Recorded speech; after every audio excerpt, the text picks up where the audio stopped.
She gonna laugh, but I just wanted Karen to see me. I just want her to be like, oh, Zach, I'm proud of you. You did it. Hey guys, and welcome to Little Black Book. You know what time it is. That note was off. Anyway, we're talking about Sistas episode 2, giving you guys a review of that particular episode. Well, let me look out for you. I will see who I want when I want. Get out of here. Get out of here, man. Man, there's a lot that was going on, but I want to break it down for you from a different point of view. Guys, if you're new to the channel, make sure you like, share, subscribe, click on the bell button for notifications up. Lows, we appreciate you. Stay locked and stay loaded. Stay hydrated. The very first thing I want to start off with is talking about Danny situation. Now, it's very, very interesting because with the Danny situation, she obviously has been dating Preston, who is a white guy, and she's been dating him for a little while, and they've had the little misdemeanors around race and color, and it's kind of been building up to this moment, this crescendo, I guess. And the brothers have come to the actual airport and have begun insulting her with a tirade of insults. Grandmother. We bet him he couldn't get himself a black gal. Am I missing something? Yeah. Racist slurs and everything like that, and you know, we get to see Zach in time come and save his friend and get involved. And you know, before that, we get a whole scene where Danny becomes repressed in the fact that she holds it together not to go mad, right? And I think it's because, obviously, like I said, the whole situation is so absurd, like it's over the top. And I wish the directors would have done something a bit more subtle, but I understand they had to go this way. But it would have been better. It would have been nice to see something a bit more subtle, so that we can understand how it's more frustrating when you see the little microaggressions, because they're not obvious. This is obvious hate speech, obvious rudeness, obvious dislike for black women and black people in general. It's clear, right? Because they're just spouting it off. And you know, when we see Danny in here, we see Danny, you know, with control. We see her holding it together. And I always told you guys about the color dark blue or navy blue and what it elicits. Let me just read something to you. Dark blue is a color of conservatism and responsibility. Although it appears cool, calm, and collected, it is the color of a non-emotional warrior with repressed feelings. They're pessimist and they're hypocrite. Dark blue can be compassionate but has trouble showing it as an emotion runs deep, okay? Dark blue is a serious masculine color representing knowledge, power, and integrity, and is used quite often in the corporate world. Now, who uses dark blue in the show? Fatima, I said in the last episode, and Danny. And in this scene, we see Danny repressing her emotions at this moment because she's at work, and what she's hearing is just so loud and so lewdish, it's almost too much, like, to react. Like, I can't believe this is happening. Like, really, is this really happening? Like, so I think she got to a point where she just contained herself until the very end, where Zach got involved, and then she just went off on one, right? And so it's so interesting to see how she had to sit there for a moment and take it. And that's why I said that racism affects black women in a completely different way. The intersectionality is what makes it so crazy. They're a woman and they're black, so they suffer the sexualization, the objectification. They suffer, you know, society looking down on them, and then looking them as a black person too. It just becomes a double whammy. They're hit twice, and so I can understand the frustration and the fear at the same time, and the anger that Danny Paul would have been feeling at that point in a moment in time, but doesn't react in the immediate moment. But she chooses her battle quite well, right? But again, how would that affect their relationship, her and Preston? You now know that the brothers are real.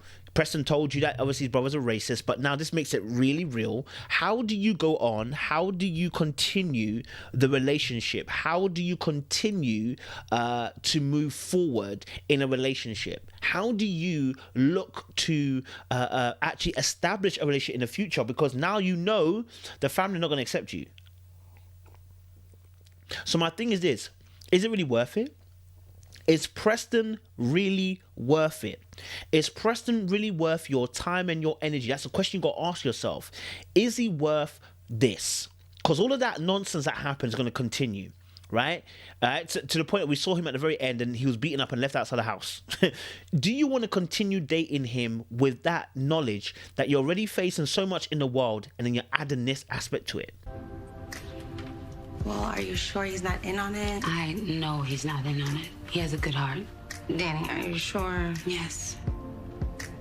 It was a powerful opening scene because we got to see a very absurd racist attack, but it opens up questions about relationship. How will you deal with knowing that your partner's family actually dislike you? You know what I mean? It's a big deal. Moving on quickly, it was also then we got to see a scene with Sabrina, the Calvin issue as well. I think that's a really interesting issue because Sabrina's always wearing like a mixture of colors, right? She always wears these flower patterns and stuff. And these often signal confusion, right? Because it's a mixture of colors, right? These things often signal eccentricity, excitedness, happy-go-lucky. But I want to choose the word confusion here, right?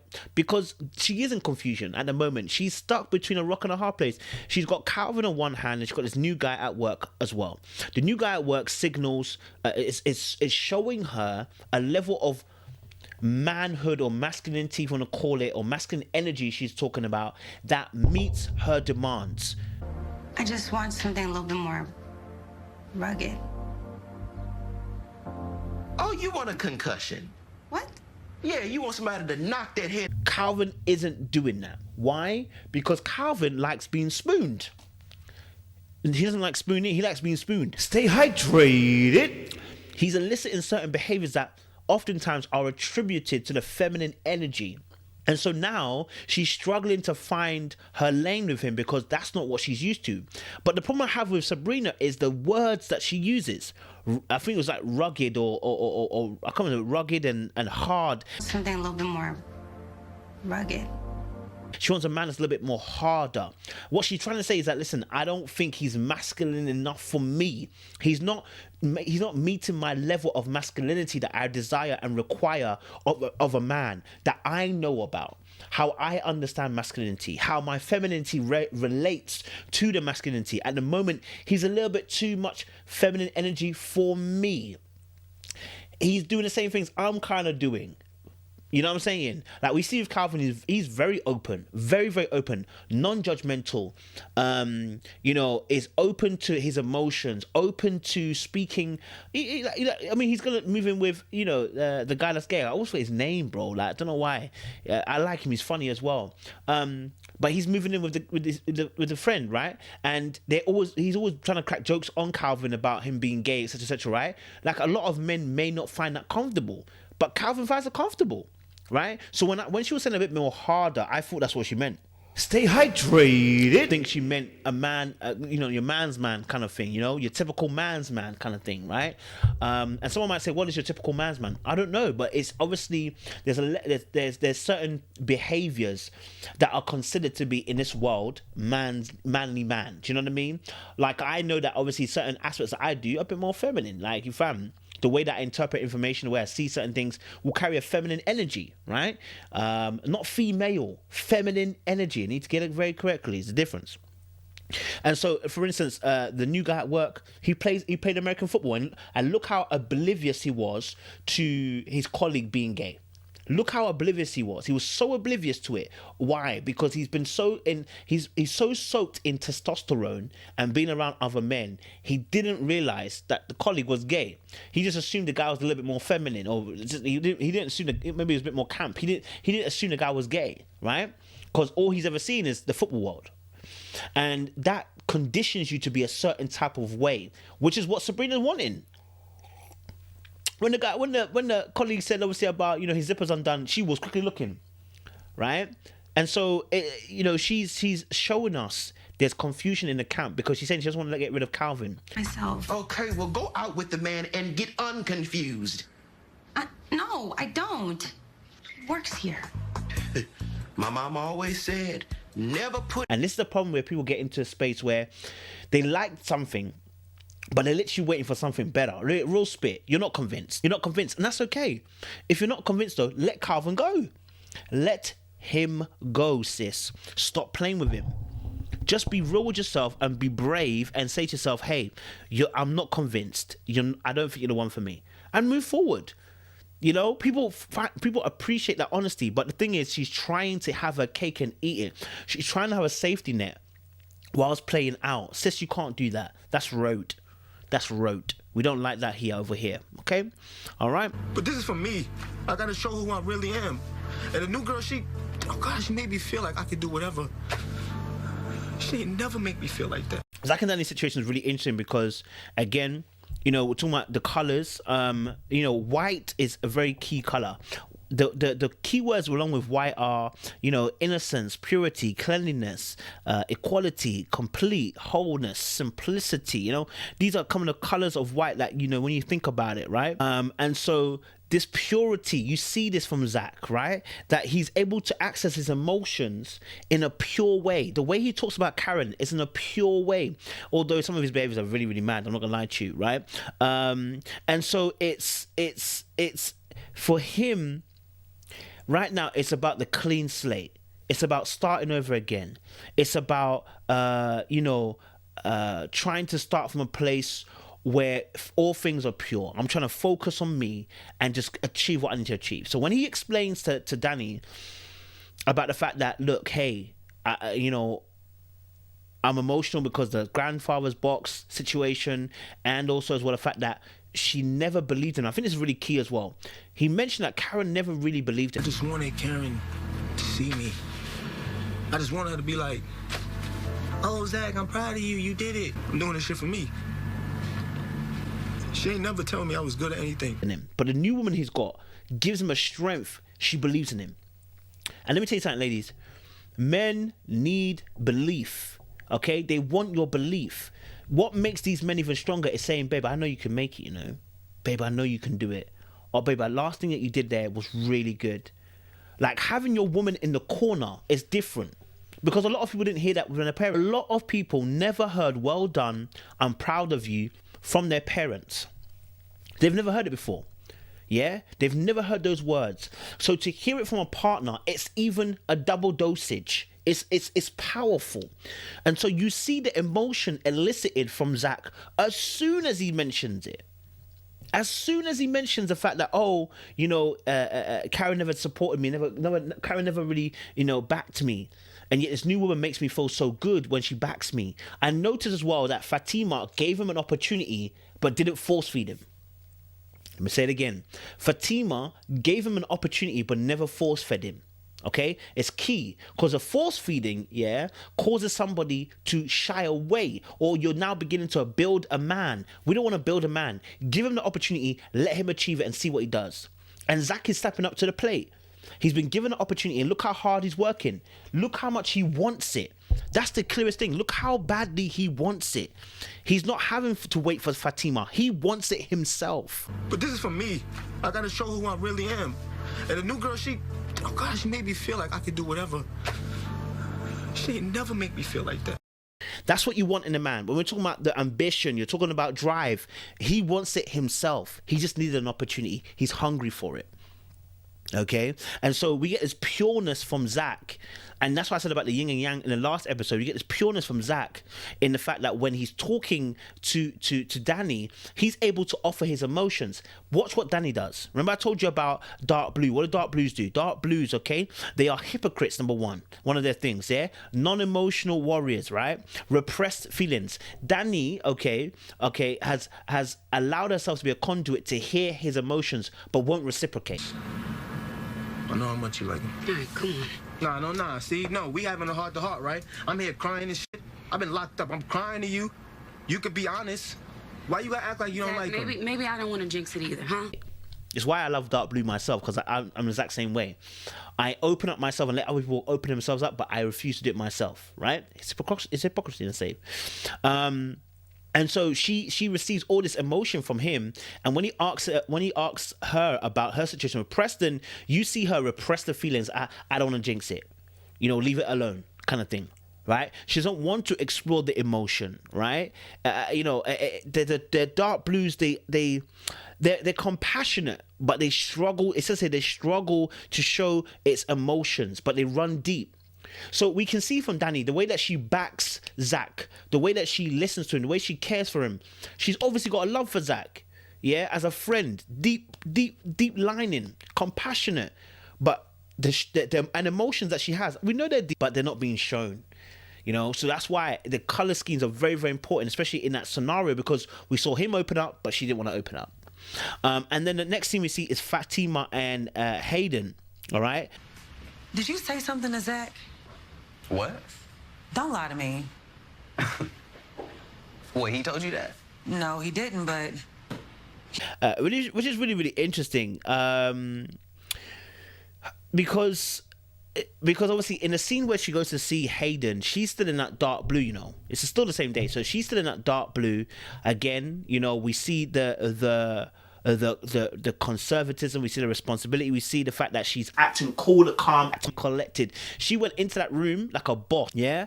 She went into that room like an absolute boss. And the levels are very important on this occasion. When he came into her room, he tried to dictate to her, right? Now when she come into his room, levels again are set. He's sitting down, she's standing up. She is in control of the situation. She was still in control the last episode when he did that. But in this case, she's fully in control of the scenario. She's now laying the law down to him. She's letting him know what it is, yeah? And letting him know he can't cross a line, okay? The fact that there was some clear narcissism that was involved. There was some clear narcissism. Man was like, listen... you seeing this dude or what? I will see who I want. Get that shit through your head. Yeah, okay. We not having... he's no good for you. I'm the one that's there for you. Stay hydrated. These guys are no good. They're no good. Da-da-da.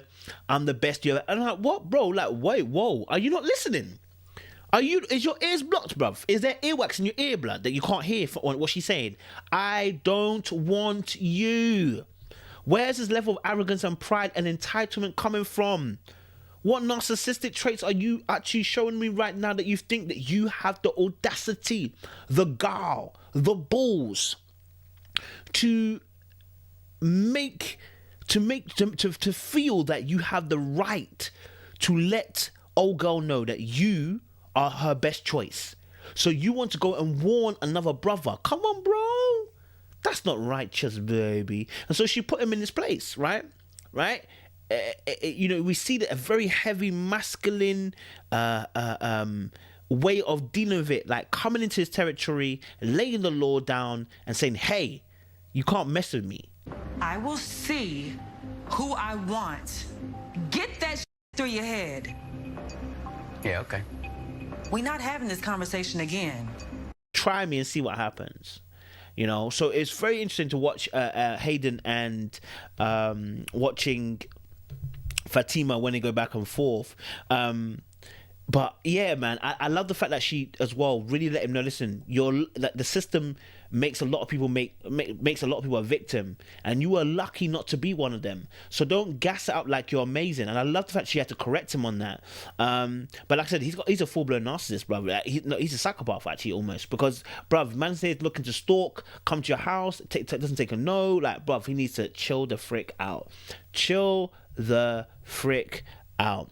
Interesting enough, the scene where Fatima says she's calls Zach and says, I've sorted it out, is really interesting as well. Because when she calls him, she goes, So listen, I was thinking tonight I could cook dinner. Yo. No, I'm not taking no for an answer. Well, Don't worry about it. I handled it. you handle what? What'd you do? hey, I want you to come round, and she dictates and directs, right? That's the dark blue way anyway. She dictates and directs and says, hey, I want you to come round, I want you to come and see me, I want you to come over. Like, she's really dropping the bars to him, right? This is normally what guys do, and she's really like pushing for it. But it's so interesting how she flips it. She says, I want to cook for you.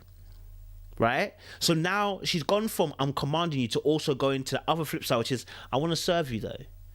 Right? And I am telling you, once Zach gets his things together, she will happily enter into the feminine. And the reason why she'll enter into feminine is because she's already starting to show it. Her softer side is starting to show already. Her ability to let the walls down is opening already. She wants to be able to enter into that field. But the past experiences have caused her to climb up. So now she dictates it so that if it goes wrong, so that when it goes wrong, she's in control. Max, I don't need you to come here, make things any worse, get me in any deeper, or protect me. I don't need none of that. Will you just trust me? Fatima, why would I trust you? I don't even know you. Well, have I lied to you yet? When it doesn't go the way that she wants it to go, she's in control.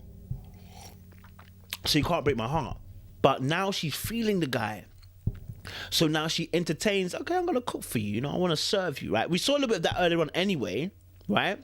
But now you see that the homemaking energy is also starting to come through as well, right? What's really interesting is the fact that the color of the t-shirt he's wearing.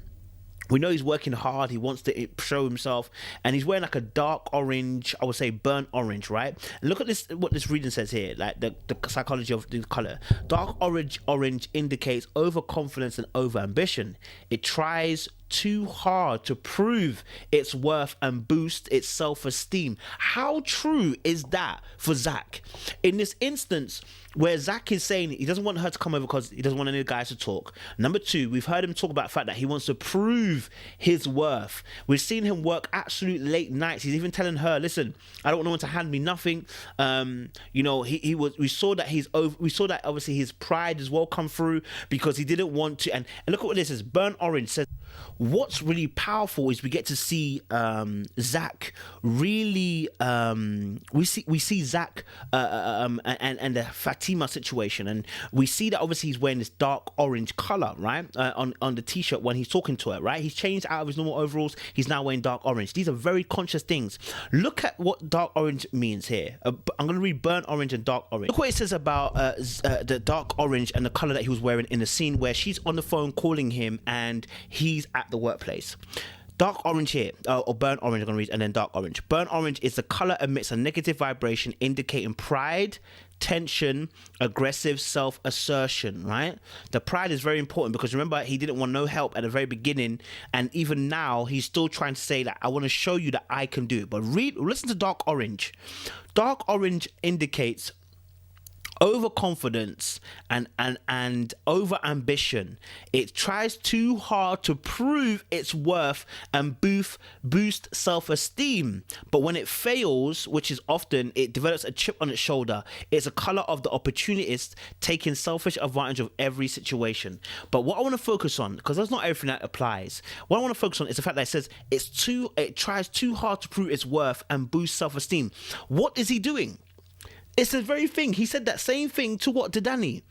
I'm trying to prove, not just to Karen, but to myself. I want to prove it so hard that I can do it, etc., etc. Now he's staying late even after everyone's gone at the workplace. The man them are not even there. He's working late, hard night. He even told her, listen, I'm coming home late. We see how hard he's working. Come over when you're done. Could be mad late. I don't care. I want to see you, and I'm not taking no for an answer. Are you wild? How hard he is working. So he's overly working to try and prove his worth, right? I believe he'll make it. I'm sure he will do it as well, right? He'll be a great success story. But it's interesting to know that obviously those colors, what they emit and what they mean, you know what I'm saying? And so we're seeing the battle between himself and Fatima.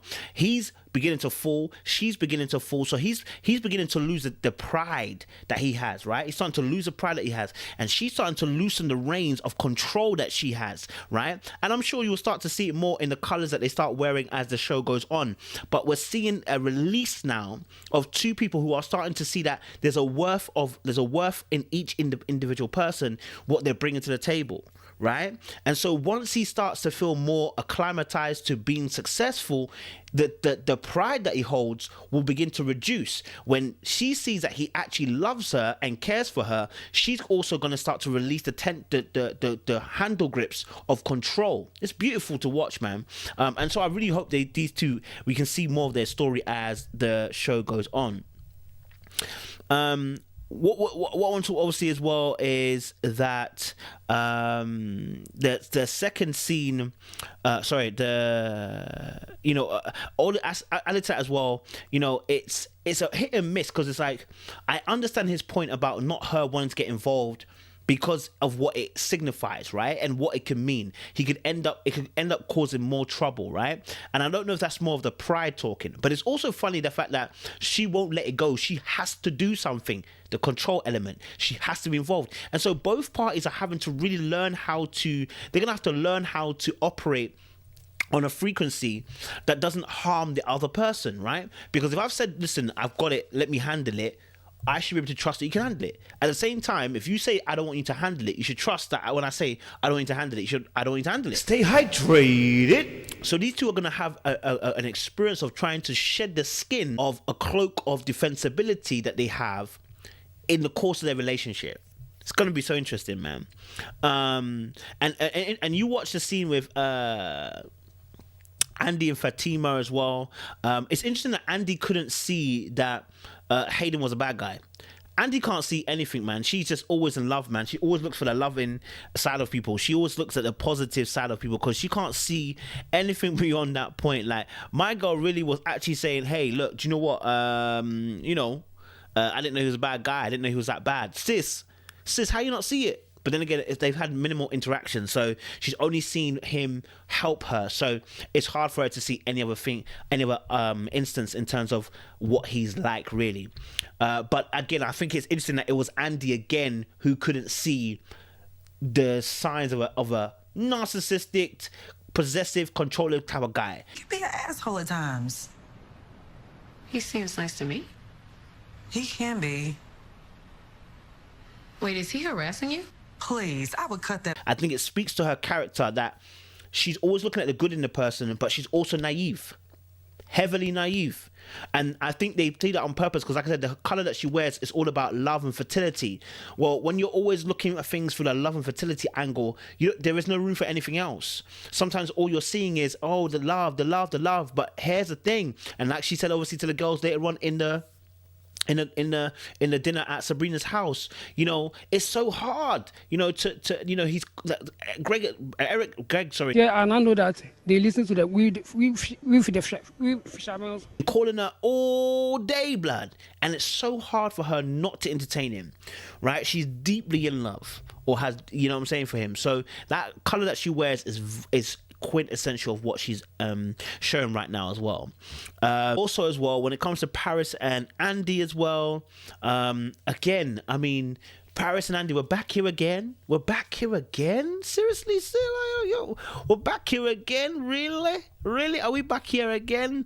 Like, you've been warned, Andy. You've been warned, and you're out here. And basically, she literally sexualized him. No, let's keep it 100 real. She sexualized him.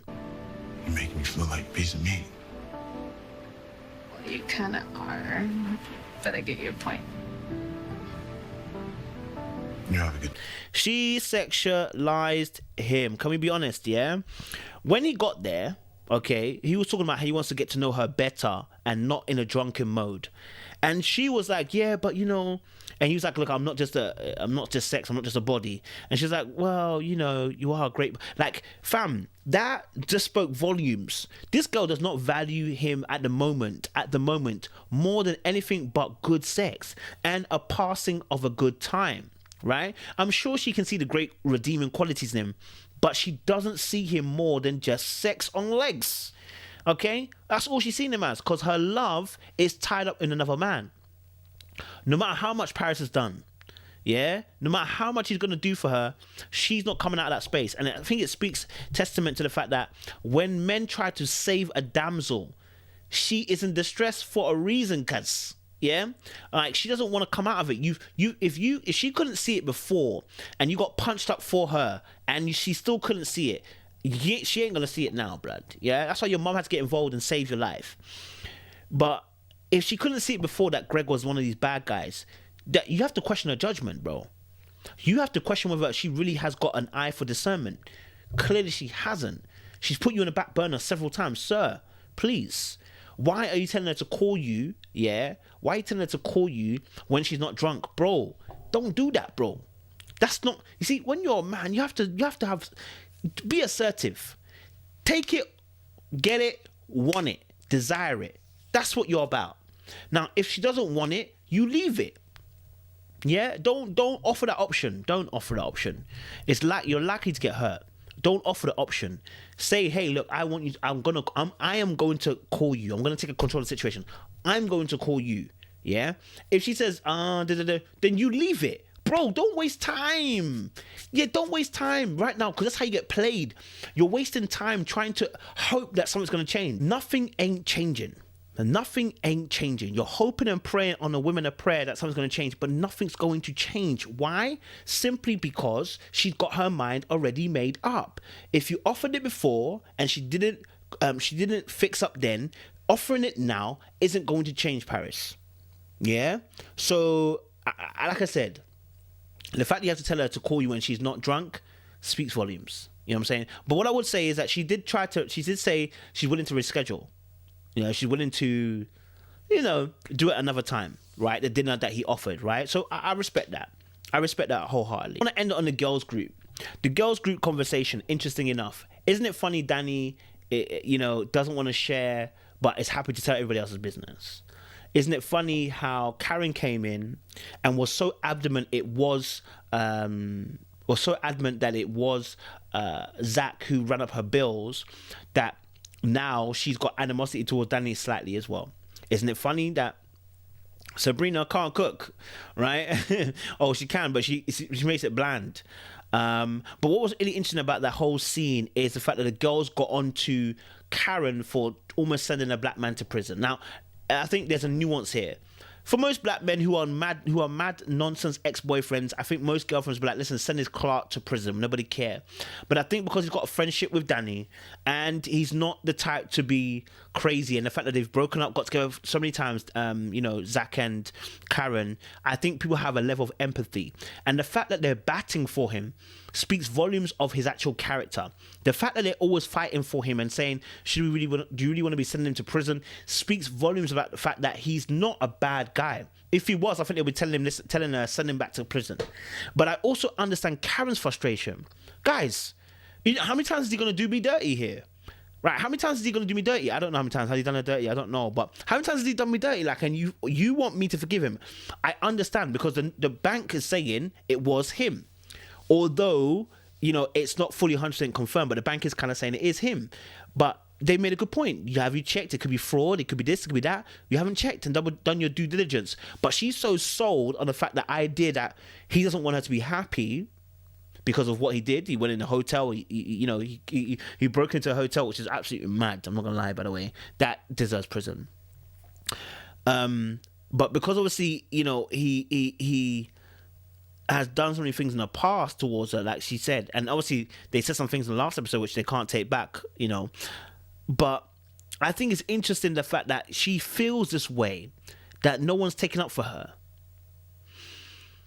And oftentimes it's usually the other way around, that the girls will take up for you and be like, yeah, he's a douche, and then you end up defending the guy.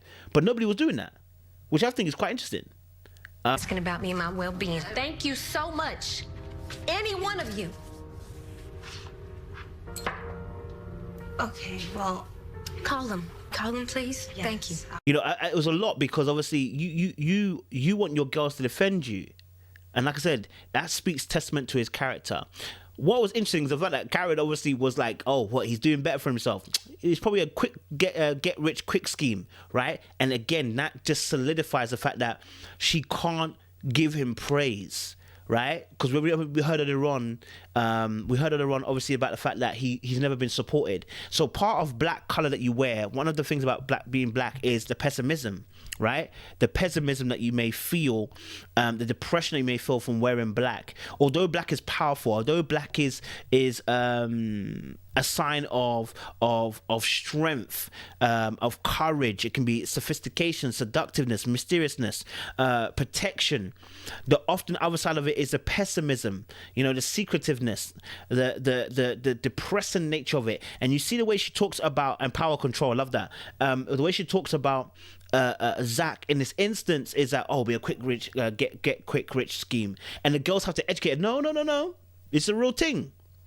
Right? So I'm not blaming her, because I understand if you've dealt with somebody and they've behaved in a certain way for such a long time, and then they do something which is within their character to do, Why would you not feel the way that Karen feels? So I get her frustration, not feeling like the girls are backing her. It's understandable. So yeah, I don't know. But guys, yeah, let us know your thoughts down below. I didn't want to talk too long, but I think it's quite interesting, this whole scenario between them. Let us know your thoughts down below. And yeah, man, like, share, subscribe as always. Appreciate it, guys. A lot to say loaded.